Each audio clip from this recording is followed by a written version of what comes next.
Assalamualaikum. Selamat pagi.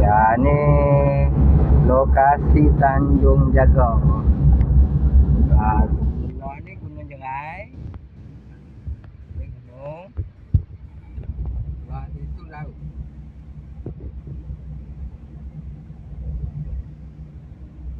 Itu lori air.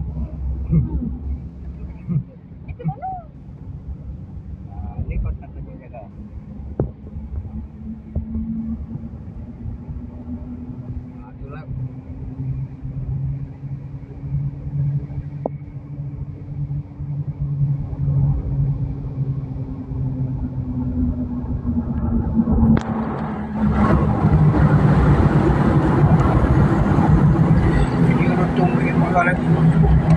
Yang apa dia?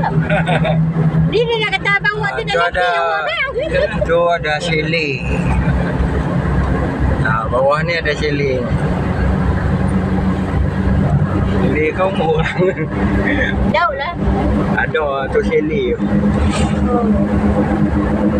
Tapi tutup. Tak boleh buka.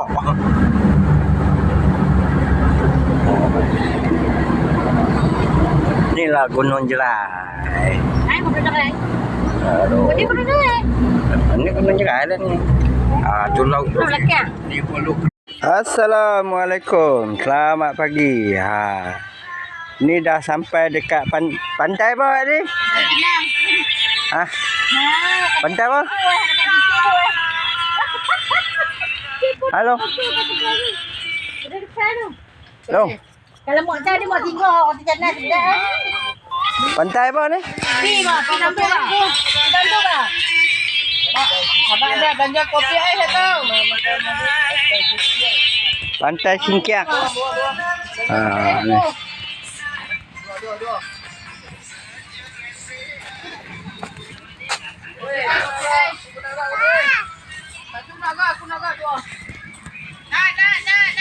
Ni ayak surut. Kalau nak cari siput boleh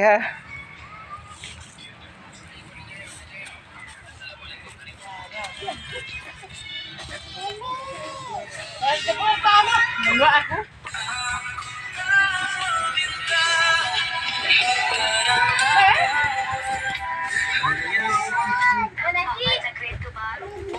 Ada.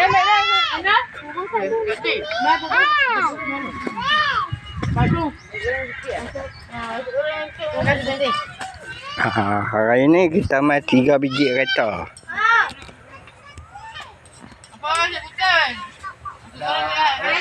Inilah suasana.